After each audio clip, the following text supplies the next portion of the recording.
નમસ્કાર વિદ્યાર્થી મિત્રો, એકલવ્ય યુટ્યુબ ચેનલમાં આપનું સ્વાગત છે। આજે આપણે ધોરણ 9માં ગણિત વિષયમાં એકમ કસોટીના પ્રત્યેક વિભાગનું સોલ્યુશન કરીશું। વિભાગ એ, નીચે આપેલા પ્રશ્નોના સૂચના મુજબ ઉત્તર આપો। પ્રત્યેકનો 1 ગુણ છે। નીચેના વિધાનો ખરા છે કે ખોટા તે જણાવો।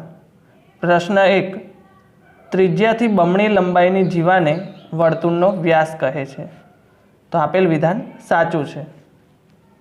પ્રશ્ન 2, એક ત્રિકોણની બાજુઓના માપ 40 સેમી, 24 સેમી અને 32 સેમી હોય તો તેની અર્ધ પરિમિતિ 48 સેમી થાય।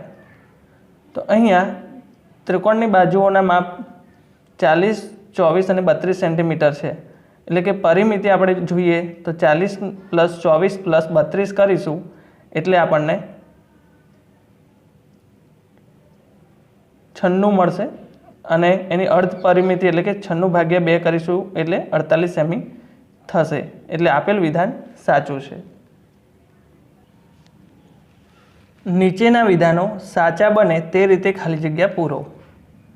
પ્રશ્ન 3, એક ત્રિકોણની અર્ધ પરિમિતિ 10 સેન્ટીમીટર છે, તેની એક બાજુ 5 સેન્ટીમીટર અને બીજી બાજુ 7 સેન્ટીમીટર માપની હોય તો ત્રીજી બાજુનું માપ ખાલી જગ્યા સેમી થાય। જેમાં ત્રિકોણ ABC છે, એક બાજુ એટલે કે A બરાબર 5 સેન્ટીમીટર, કેપિટલ A જે શિરોબિંદુ છે એની સામેની બાજુ સ્મોલ a તરીકે લઈએ છીએ, ખૂણો બીની સામેની બાજુ સ્મોલ b જે આપણને 7 સેન્ટીમીટર આપેલી છે અને ત્રીજી બાજુ આપણે શોધવાની છે। તો ત્રિકોણની અર્ધ પરિમિતિ જેને આપણે સંકેતમાં S તરીકે લખીએ છીએ તો S બરાબર 10 સેન્ટીમીટર આપણને આપેલા છે। અર્ધ પરિમિતિ S નું સૂત્ર a + b + c ભાગ્યા 2 માટે S બરાબર 10 બરાબર a ની કિંમત 5 સેન્ટીમીટર પ્લસ b ની કિંમત 7 સેન્ટીમીટર પ્લસ c શોધવાના છે ભાગ્યા 2 થશે। માટે 2 ને આપણે 10 સાથે ગુણીએ તો 10 દુ 20 થશે બરાબર 5 + 7 12 પ્લસ c થશે। માટે c ને કરતા બનાવતા આપણને 20, 12 ને ડાબી બાજુ લઈ જતા -12 થશે। માટે c બરાબર 20 માંથી 12 બાદ કરતા 8 સેન્ટીમીટર આપણને મળશે। પ્રશ્ન 4, વર્તુળનો વૃત્તખંડ એ વર્તુળનો ચાપ અને ખાલી જગ્યા વચ્ચેનો પ્રદેશ છે, તો જીવા વચ્ચેનો પ્રદેશ મળે। હવે વિભાગ બી, નીચે આપેલા પ્રશ્નોમાંથી કોઈ પણ 3 પ્રશ્નોના માગ્યા મુજબ ઉત્તર લખો, જેમાં પ્રત્યેકના 2 ગુણ છે। પ્રશ્ન 6, બહિર્મુખ ચતુષ્કોણના કોઈ પણ 4 પ્રકારોના નામ લખો। તો અહીંયા બહિર્મુખ ચતુષ્કોણના 4 પ્રકારો ચોરસ ચતુષ્કોણ, લંબચોરસ ચતુષ્કોણ, સમાંતર બાજુ ચતુષ્કોણ, પતંગાકાર ચતુષ્કોણ, સમલંબ ચતુષ્કોણ, દરેક બહિર્મુખ ચતુષ્કોણના પ્રકારો છે। પ્રશ્ન 7, એવો પતંગાકાર ચતુષ્કોણ દોરો જેની બાજુઓના માપ AB બરાબર BC બરાબર 5 સેમી અને CD બરાબર DA બરાબર 3 સેમી થાય। તો અહીંયા આપણે પતંગાકાર ચતુષ્કોણ ABCD દોરેલ છે, જેમાં AB બરાબર BC બરાબર 5 સેમી, તો AB અને BC બંનેના માપ 5 સેન્ટીમીટર છે, જ્યારે CD બરાબર DA એટલે CD અને DA નું માપ 3 સેન્ટીમીટર થાય। તેવો પતંગાકાર ચતુષ્કોણ આપણે દોરેલ છે। જો વિડીયો પસંદ આવે તો લાઇક, શેર અને સબસ્ક્રાઈબ કરવાનું ભૂલશો નહીં। તો આગળ જોઈએ પ્રશ્ન 8, નીચે આપેલા 2 લંબચોરસના ક્ષેત્રફળ ગણો। શું આ બંનેના ક્ષેત્રફળ સમાન છે? શું આ 2 લંબચોરસ એકરૂપ છે? તો પહેલાં આપણે 2 આકૃતિ દોરી દઈએ, જેમાં ABCD આપણને આપેલી છે બંને આકૃતિઓ, જેના માપ AB બરાબર 9 સેમી અને AD બરાબર 4 સેમી, અને આપણે જાણીએ છીએ કે લંબચોરસમાં સામસામેની બાજુઓ સમાન હોય તો AB બરાબર CD 9 સેન્ટીમીટર થશે, જ્યારે AD બરાબર BC 4 સેન્ટીમીટર થશે। તેવી જ રીતે PQRSમાં PQ બરાબર SR 6 સેન્ટીમીટર અને PS બરાબર QR બરાબર 6 સેન્ટીમીટર આપણને મળશે। तो पहला આપણે લંબચોરસના ક્ષેત્રફળ શોધીશું। તો લંબચોરસ ABCDનું ક્ષેત્રફળ શોધવાનું સૂત્ર લંબાઈ ગુણ્યા પહોળાઈ, જે આપણે જાણીએ છીએ, જેમાં લંબાઈ 9 સેન્ટીમીટર અને પહોળાઈ 4 સેન્ટીમીટર છે, તેથી 9 ચોક 36 સેન્ટીમીટર સ્ક્વેર મળશે। તેવી જ રીતે લંબચોરસ PQRSનું ક્ષેત્રફળ બરાબર લંબાઈ ગુણ્યા પહોળાઈ, તો લંબાઈ 6 અને પહોળાઈ પણ 6 સેન્ટીમીટર છે, એટલે કે છાયું 36 સેન્ટીમીટર સ્ક્વેર મળશે। આમ આપેલ લંબચોરસના ક્ષેત્રફળ આપણને કેવા મળે છે? સમાન મળે છે। હવે અહીંયા આપણને બીજો પ્રશ્ન આપેલો છે કે શું આ બે લંબચોરસ એકરૂપ છે? તો આપેલ બંને લંબચોરસ એકરૂપ નથી, કારણ કે લંબચોરસ એકરૂપ ત્યારે જ કહી શકાય જેમાં બંનેના આકાર અને કદના માપ સમાન હોય। તો ABCDમાં સામસામે 9 અને બાકીના 4 સેન્ટીમીટર આપેલા છે, જ્યારે PQRSમાં ચારે બાજુઓ 6 સેન્ટીમીટર છે, એટલે માપ લંબચોરસના માપ બંનેના અલગ અલગ હોવાથી બંને લંબચોરસ એકરૂપ નથી। પ્રશ્ન 9, નીચેની વ્યાખ્યા લખો। નંબર 1, વર્તુળની ત્રિજ્યા। વર્તુળની ત્રિજ્યાની વ્યાખ્યા, તો વર્તુળનું કેન્દ્ર અને વર્તુળના કોઈપણ બિંદુને જોડતા રેખાખંડને વર્તુળની ત્રિજ્યા કહેવાય। આકૃતિ દ્વારા સમજીએ કે વર્તુળનું કેન્દ્ર O અને વર્તુળના કોઈપણ બિંદુને જોડતા રેખાખંડને વર્તુળની ત્રિજ્યા R કહે છે। નંબર 2, વર્તુળનું ચાપ।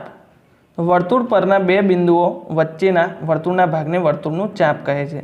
તો વર્તુળ પરના કોઈપણ બે બિંદુ વચ્ચેનો જે ભાગ છે એને આપણે વર્તુળનું ચાપ કહીશું। વિભાગ C, નીચેના પ્રશ્નોમાંથી કોઈપણ બે પ્રશ્નોના માગ્યા મુજબ ઉત્તર લખો। પ્રત્યેકના 3 ગુણ છે। તો અહીંયા આપણને પ્રશ્ન 10 આપેલ છે। નીચેની દરેક આકૃતિઓમાં સમાન પાયા પર આવેલી ચતુષ્કોણની જોડીઓ કે સમાન પાયા પર આવેલી ત્રિકોણની જોડીઓના નામ લખો।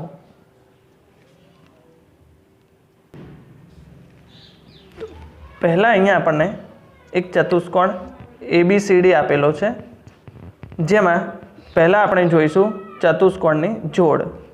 તો અહીંયા આપણને ચતુષ્કોણની જોડ આપેલી છે। તો ચતુષ્કોણ DFBC એ સમલંબ ચતુષ્કોણ છે અને ચતુષ્કોણ DAEC તો આ બીજો ચતુષ્કોણ છે, એટલે ચતુષ્કોણની જોડ આપણને આપવામાં આવેલી છે, પરંતુ અહીંયા ત્રિકોણની જોડ મળતી નથી। તો અહીંયા આપેલ એક્ઝામ્પલમાં ચતુષ્કોણની જોડીઓ અને ત્રિકોણની જોડીઓના નામ આપણે લખવાના છે, પરંતુ પહેલી આકૃતિમાં ત્રિકોણની જોડ મળતી નથી। બીજી આકૃતિમાં જોઈએ તો આપણને ચતુષ્કોણની બે જોડ મળશે। તો પહેલી જોઈએ તો ચતુષ્કોણ JKHI, એટલે કે JKHI સમલંબ ચતુષ્કોણ, અને તેવી જ રીતે બીજો ચતુષ્કોણ JGLI, તો JGLI આપણને ચતુષ્કોણની જોડ મળે છે, પરંતુ ત્રિકોણની જોડ આપણને મળતી નથી। આપણે અહીંયા સમાન પાયા પર આવેલી હોય એવી જ ચતુષ્કોણની જોડીઓ અને ત્રિકોણની જોડીઓના નામ લખવાના છે। હવે નંબર 3 આકૃતિ ઉપરથી ચતુષ્કોણની જોડ આપણને મળતી નથી, પરંતુ ત્રિકોણની જોડ આપણને મળે છે। તો પહેલા ત્રિકોણની જોડ જોઈએ RAM, તો ત્રિકોણ RAM એટલે આપણને આ ત્રિકોણ મળે છે, અને ત્રિકોણ ROM આપણને આ તરફનો એક ત્રિકોણ મળે છે।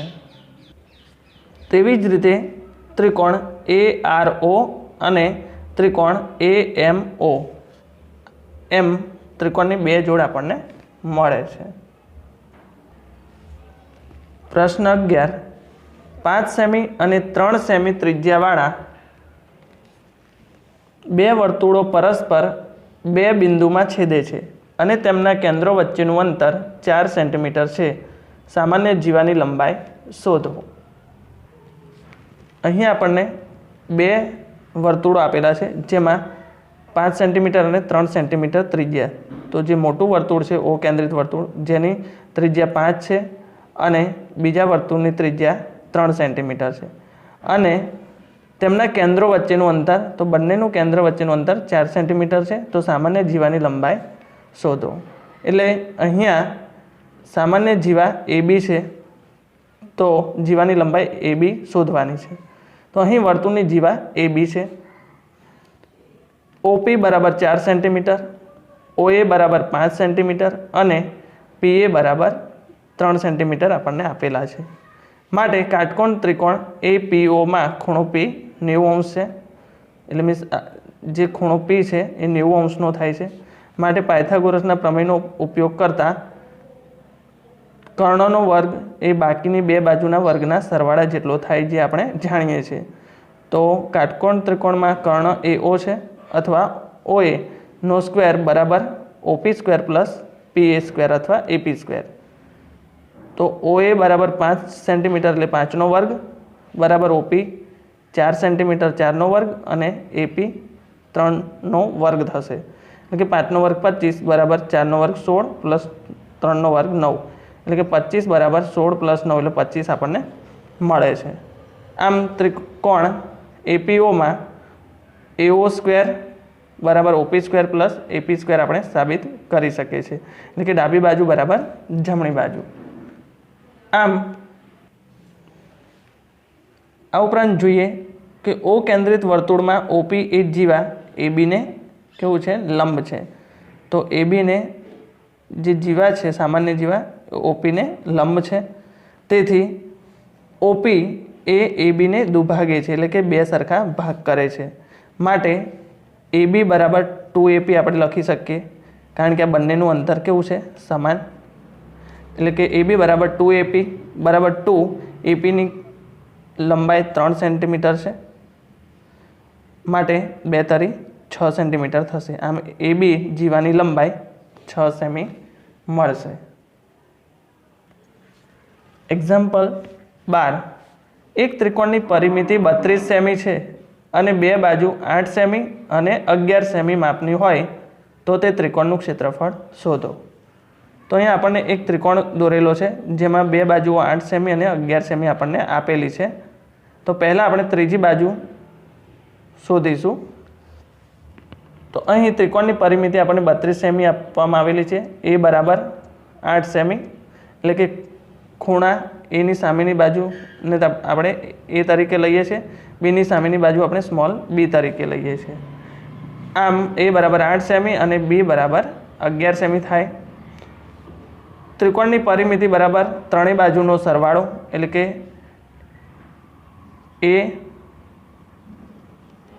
એ પ્લસ બી પ્લસ સી. ત્રિકોણની પરિમિતિ આપણી પાસે 32 સેમી છે, બરાબર એની કિંમત 8, બીની કિંમત 11 પ્લસ સી આપણે શોધવાના છે. માટે 32 બરાબર 8 પ્લસ 11 એટલે 19 પ્લસ સી. સીને કરતાં બનાવતા 32, 19ની ડાબી બાજુ લઈ જતા -19 મળશે. આમ સી બરાબર 32માંથી 19 બાદ કરતાં 13 સેન્ટીમીટર આપણને મળશે. હવે ત્રિકોણની અર્ધ પરિમિતિનું સૂત્ર S બરાબર A plus B plus C છેદમાં 2. તો એની કિંમત 8, બીની કિંમત 11 અને સીની કિંમત આપણે 13 મેળવી છે, ભાગ્યા 2. ત્રણેયનો સરવાળો કરતાં આપણને 32 મળશે, ભાગ્યા 2 કરીશું એટલે કે આપણને અર્ધ પરિમિતિ 16 મળશે. હવે ત્રિકોણનું ક્ષેત્રફળ જોઈએ. આથી ત્રિકોણનું ક્ષેત્રફળ is equal to under root SS minus A S minus B S minus C થશે, જે હેરોનું સૂત્ર છે. બરાબર અંડરરૂટ એસની કિંમત 16 માઇનસ એની કિંમત 8 છે, એસની કિંમત 16 માઇનસ બીની કિંમત 11, જ્યારે 16 માઇનસ સીની કિંમત 13 છે. ઇઝ ઇક્વલ ટુ અંડરરૂટ 16માંથી 8 બાદ કરતાં 8 મળશે, 16માંથી 11 બાદ કરતાં 5 અને 16માંથી 13 બાદ કરતાં 3 મળશે. બરાબર અંડરરૂટ 16 ગુણ્યા 8ના 2 ભાગ કરીએ, 4 દુ 8 ગુણ્યા 5 ગુણ્યા 3. તો 16નું વર્ગમૂળ 4 મળશે અને 4નું વર્ગમૂળ 2 મળશે. અને વર્ગમૂળમાં 2 પંચા 10, 10 તરી 30 મળશે. બરાબર 4 દુ 8 રૂટ 30 સેન્ટીમીટર સ્ક્વેર આપણને ત્રિકોણનું ક્ષેત્રફળ મળશે. વિભાગ ડી. નીચે આપેલા પ્રશ્નોમાંથી કોઈ પણ 2 પ્રશ્નોના માંગ્યા મુજબ ઉત્તર લખો. પ્રત્યેકના 4 ગુણ છે. તો પહેલાં આપણે જોઈએ પ્રશ્ન 13. સાબિત કરો સમાંતર બાજુ ચતુષ્કોણનો કોઈ પણ વિકર્ણ તેનું 2 એકરૂપ ત્રિકોણોમાં વિભાજન કરે છે. તો પહેલાં આપણે આકૃતિ દ્વારા સમજીએ. તો અહીંયા આપણને એક ચતુષ્કોણ ABCD આપેલો છે, જેમાં વિકર્ણ AC છે અને તેના દ્વારા 2 એકરૂપ ત્રિકોણમાં વિભાજન કરે છે તેવું આપણે સાબિત કરવાનું છે. તો આપેલ પ્રમેય સાબિત કરવા માટે આપણે 3 બાબતો ધ્યાનમાં રાખવા જેવી છે. તો પ્રમેયને સાબિત કરવા માટે પક્ષ, સાધ્ય અને સાબિતી જોઈએ. તો પહેલાં આપણે જોઈએ પક્ષ. તો પક્ષમાં આપણે જે બાબત આપણને આપવામાં આવી છે તે આપણે પક્ષમાં લખીશું. તો અહીંયા આપણને એક સમાંતર બાજુ ચતુષ્કોણ આપવામાં આવેલો છે. તો ચતુષ્કોણ ABCD આપણને આપ્યો છે, જે આપણે પક્ષમાં લખ્યું. હવે સાધ્યમાં આપણે જે સાબિત કરવાનું છે તે આપણે લખવાનું હોય છે. તો અહીંયા આપણે સાધ્યમાં વિકર્ણ દ્વારા તેનું 2 એકરૂપ ત્રિકોણમાં વિભાજન કરે છે તેવું આપણે સાબિત કરવાનું છે. તો અહીંયા ત્રિકોણ ABC એકરૂપ ત્રિકોણ CDA આપણને સાબિત કરવાનું છે. તેવી જ રીતે જ્યારે આપણે વિકર્ણ BD લઈએ ત્યારે BCD એકરૂપ ત્રિકોણ DAB આપણને મળે. તો બંનેમાંથી કોઈ પણ એક સાબિત કરીશું એટલે આપેલ પ્રમેય આપણે સાબિત કરી શકીએ છીએ. તો અહીંયા પહેલાં આપણે જોઈએ સાબિતી. સબાજ એટલે કે સમાંતર બાજુ ચતુષ્કોણ ABCDમાં વિકર્ણ AC દ્વારા ત્રિકોણ ABC અને ત્રિકોણ CDA મળે છે. તો સમાંતર બાજુ ચતુષ્કોણ ABCDમાં આપણે જોઈએ તો AB સમાંતર CD અને AC તેમની છેદિકા છે. છેદિકા એટલે કે બંને બાજુઓને છેદે છે. તો સમાંતર બાજુ ચતુષ્કોણ ABCDમાં AB સમાંતર CD અને તેમની છેદિકા AC છે. માટે ખૂણો CAB બરાબર ACD. તો અહીંયા આપણે જોઈએ CAB એટલે ખૂણો A અને ACD. તો અહીંયા આપણને એક ઝેડ આકાર મળે છે, જેને આપણે યુગ્મકોણ તરીકે ઓળખીએ છીએ. માટે ખૂણો CAB બરાબર ખૂણો ACD યુગ્મકોણ બને. હવે તેવી જ રીતે BC સમાંતર DA છે અને AC તેમની છેદિકા છે. તો અહીંયા આપણને DACB પ્રકારનો ઝેડ આપણને મળશે, જે યુગ્મકોણ બનાવે છે. તો માટે BCA ખૂણો BCA એટલે ખૂણો C અને ખૂણો DAC એ યુગ્મકોણ આપણને મળે છે. આમ ત્રિકોણ ABC અને ત્રિકોણ CDAમાં સમીકરણ આપણે 1 આપીએ, 2 આપીએ. તો બંને ઉપરથી તો ખૂણો CAB બરાબર ACD, ખૂણો BCA બરાબર ખૂણો DAC અને AC બરાબર CA આપણે લખી શકીએ. તો ખૂણો અને બાજુ. તો ખૂબાખૂબ શરત મુજબ ત્રિકોણ ABC એકરૂપ ત્રિકોણ CDA આપણને મળે, જે આપણે સાબિત કરવાનું હતું. તે જ પ્રમાણે વિકર્ણ જો BD લેવામાં આવે તો ત્રિકોણ BCD એકરૂપ ત્રિકોણ DAB સાબિત કરી શકીએ. તો આપેલ પ્રમેય સાબિત કરવા માટે આપણે ખૂબાખૂબ શરતને યાદ રાખીશું, એટલે કે ખૂણો અને સામાન્ય બાજુ. એની શરત ઉપરથી આપણે બંને ત્રિકોણો એકરૂપ બતાવી શકીએ છીએ. અને બીજા બંને ત્રિકોણ એકરૂપ સાબિત કરવા માટે વિકર્ણ BD લઈએ તો બંને ત્રિકોણો એકરૂપ આપણે સાબિત કરી શકીએ છીએ. પ્રશ્ન 14. એક ત્રિકોણાકાર જમીનના ટુકડાની બાજુઓની લંબાઈ 3:5:7 પ્રમાણમાં છે અને તેની પરિમિતિ 300 મીટર છે. તો ત્રિકોણાકાર જમીનનું ક્ષેત્રફળ શોધો. તો ધારો કે અહીંયા આપણને એક ત્રિકોણ ABC આપવામાં આવેલો છે, જેમાં A બરાબર 7 7x, b બરાબર 5x અને c બરાબર 3x લઈએ છીએ। એટલે કે ધારો કે બાજુઓ 3x, 5x અને 7x છે, તો ત્રિકોણની પરિમિતિ બરાબર ત્રણેય બાજુનો સરવાળો કરીશું, એટલે કે a + b + c। પરિમિતિ આપણને 300 મીટર આપવામાં આવી છે, બરાબર a ની કિંમત આપણે 7x લીધી છે, b ની કિંમત 5x પ્લસ c ની કિંમત 3x છે। માટે 300 બરાબર 7x + 5x 12x, 12x + 3x 15x મળશે। માટે x ને કરતાં બનાવતા 300 ભાગ્યા 15 થશે। માટે 15 × 20 કરીશું એટલે 300 મળશે, એટલે x બરાબર 20 મળશે। આમ ત્રિકોણની બાજુઓ a બરાબર 7x બરાબર 7 × x ની કિંમત 20 મૂકીશું, એટલે 20 × 7 કરીશું એટલે 140। b બરાબર 5x છે, બરાબર 5 × 20 એટલે 20 × 50 100 અને c બરાબર 3x બરાબર 3 × 20 એટલે 20 × 60 થશે। આ ઉપરાંત ત્રિકોણની અર્ધ પરિમિતિ s બરાબર 300 ભાગ્યા 2 એટલે કે 150 આપણને મળશે। હવે આપેલ ત્રિકોણાકાર જમીનનું ક્ષેત્રફળ શોધીશું। તો હેરોના સૂત્રની મદદથી √s s - a s - b s - c મળશે, જેનું સૂત્ર છે બરાબર √s ની કિંમત 150 કૌંસમાં 150 માઇનસ a ની કિંમત 140 મૂકીશું, 150 માઇનસ b ની કિંમત 100 અને 150 માઇનસ c ની કિંમત 60 મૂકીશું, બરાબર વર્ગમૂળમાં 150 માંથી 140 બાદ કરતાં 10 મળશે, 150 માંથી 100 બાદ કરતાં 50 અને 150 માંથી 60 બાદ કરતાં 90 મળશે, બરાબર વર્ગમૂળમાં 150ના અવયવો 3 × 50 એટલે 50 તરી 150 લખી શકીએ।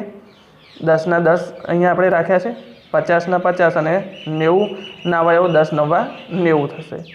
હવે જે સમાન હશે એટલે કે કોઈ બે અવયવ સમાન હોય ત્યારે એનું વર્ગમૂળ આપણે કાઢીશું, એટલે એક નંબર આપણે બહાર કાઢીશું, એટલે 50 × 50 એટલે 50 બહાર આવશે, 10 × 10 એટલે 10 બહાર આવશે અને 9નું વર્ગમૂળ 3 નીકળશે અને વર્ગમૂળમાં ફક્ત 3 વધશે, એટલે કે 50 × 10 એટલે 500 અને 500 × 3 કરીશું એટલે 1500√3 મીટર સ્ક્વેર આપણને ત્રિકોણાકાર જમીનનું ક્ષેત્રફળ મળશે। પ્રશ્ન 15, એક ગામના 10 મિત્રો ગામના જાહેર સ્થળે આવેલા એક ત્રિકોણાકાર નોટિસ બોર્ડને સફેદ રંગથી રંગીને તેના પર કીપ 6 ફીટ ડિસ્ટન્સ એવો સંદેશો લખવા માંગે છે। જો નોટિસ બોર્ડની બાજુઓના માપ 15 મીટર, 11 મીટર અને 6 મીટર હોય તો રંગેલી દિવાલનું ક્ષેત્રફળ શોધો। 1 મીટર સ્ક્વેર દિવાલ રંગવાનો ખર્ચ ₹10 થાય તો દરેક વિદ્યાર્થીએ કેટલા રૂપિયા યોગદાન આપવું પડશે? તો અહીંયા એક ત્રિકોણાકાર દિવાલ છે, ABC જેનું નામ છે આપણે આપેલું છે, જેમાં a બરાબર 15 મીટર, b બરાબર 11 મીટર અને c બરાબર 6 મીટર છે। તો ત્રિકોણની અર્ધ પરિમિતિ s બરાબર a + b + c ભાગ્યા 2 થશે, એટલે કે a ની કિંમત 15 પ્લસ b બરાબર 11 અને c બરાબર 6 ભાગ્યા 2, 15 + 11 પ્લસ 6 કરીશું એટલે 32 ભાગ્યા 2 મળશે અને 32ના અડધા એટલે કે 16 મીટર આપણને અર્ધ પરિમિતિ મળશે। હવે ત્રિકોણાકાર દિવાલનું ક્ષેત્રફળ હેરોની સૂત્રના મદદથી મેળવીશું। વર્ગમૂળમાં s s - a s - b અને s - c બરાબર વર્ગમૂળમાં s ની કિંમત 16, 16 માઇનસ a ની કિંમત 15 કૌંસમાં 16 માઇનસ b ની કિંમત 11 અને કૌંસમાં 16 માઇનસ c ની કિંમત 6 છે, બરાબર વર્ગમૂળમાં 16, 16માંથી 15 બાદ કરતાં 1 મળશે, 16માંથી 11 બાદ કરતાં 5 અને 16માંથી 6 બાદ કરતાં 10 મળશે, બરાબર વર્ગમૂળમાં 16 × 1 × 5 અને 10ના અવયવ 5 × 10 થશે। હવે 16નું વર્ગમૂળ 4 અને 5 × 5 એટલે 25નો વર્ગમૂળ 5 મળશે અને વર્ગમૂળમાં 2 વધશે, એટલે કે 4 × 5 = 20√2 મીટર સ્ક્વેર। તો આપેલ ત્રિકોણાકાર દિવાલનું ક્ષેત્રફળ આપણને 20√2 મીટર સ્ક્વેર આપણને મળે છે। હવે 1 મીટર સ્ક્વેર દિવાલ રંગવાનો ખર્ચ ₹10 થાય તો દરેક વિદ્યાર્થીને કેટલા રૂપિયા યોગદાન આપવું પડશે? તો અહીંયા આપણને 1 મીટર સ્ક્વેર દિવાલ રંગવાનો ખર્ચ ₹10 આપણને આપેલો છે, તો 20√2 મીટર સ્ક્વેર દિવાલ રંગવાનો ખર્ચ કેટલો થાય? તો ત્રિરાશિ મુજબ 20√2 ગુણ્યા 10/1 આવશે। તો 20 ગુણ્યા 10 એટલે કે 200√2 એટલા રૂપિયા આપણે દિવાલ રંગવાનો ખર્ચ આપણને મળશે। હવે પ્રત્યેક વિદ્યાર્થીને કેટલા રૂપિયા યોગદાન આપવું પડશે? તો અહીંયા આપણને કુલ 10 વિદ્યાર્થીઓ છે, એટલે કે દરેક વિદ્યાર્થીએ 200√2/10 એટલે 10 વિદ્યાર્થીઓ છે, તેથી એટલે 1 0 કેન્સલ થશે, એટલે 20√2 રૂપિયાનું જેટલું દરેક વિદ્યાર્થીએ યોગદાન આપવું પડે। પ્રશ્ન 5 બાકી રહી ગયો હતો, જે આપણે જોઈ લઈએ। નીચે આપેલા પ્રશ્નના જવાબ માટે સાચો વિકલ્પ પસંદ કરો। પ્રશ્ન 5, એક સમાંતર બાજુ ચતુષ્કોણ અને એક ત્રિકોણ એક જ પાયા પર અને સમાંતર રેખાઓની એક જ જોડની રેખાઓ વચ્ચે આવેલા છે। જો ત્રિકોણનું ક્ષેત્રફળ 20 સેન્ટીમીટર સ્ક્વેર હોય તો સમાંતર બાજુ ચતુષ્કોણનું ક્ષેત્રફળ કેટલું થશે? તો અહીંયા આપણને 4 ઓપ્શન આપેલા છે। તો પહેલાં આપણે એક સમાંતર બાજુ ચતુષ્કોણ ABCD દોરેલો છે, જેમાં એક જ પાયા ઉપર એટલે કે એક જ પાયો BC, જેમાં ત્રિકોણ BEC આપવામાં આવેલો છે। તો અહીં ત્રિકોણ EBC અને સમાંતર બાજુ ચતુષ્કોણ ABCD એક જ પાયા BC પર અને સમાંતર રેખાઓની એક જોડ BC સમાંતર ADની વચ્ચે આવેલા છે। માટે એરિયા એટલે કે ક્ષેત્રફળ એરિયા ઓફ ABC બરાબર 1/2 એરિયા ઓફ ABCD જે સૂત્ર છે। માટે એરિયા ઓફ EBC જે આપણને 20 સેન્ટીમીટર સ્ક્વેર આપણને આપવામાં આવ્યું છે બરાબર 1/2 એરિયા ઓફ ABCD। માટે 20 ગુણ્યા 2 કરીશું, એટલે કે એરિયા ઓફ ABCDને કરતાં બનાવતા 20 ગુણ્યા 2 મળશે। માટે એરિયા ઓફ ABCD બરાબર 40 સેન્ટીમીટર સ્ક્વેર મળશે। તો ઓપ્શન બી તેનો જવાબ આવશે। થેન્ક યુ વિદ્યાર્થી મિત્રો। જો વિડીયો પસંદ આવ્યો હોય તો લાઇક, શેર અને સબસ્ક્રાઈબ કરવાનું ભૂલશો નહીં।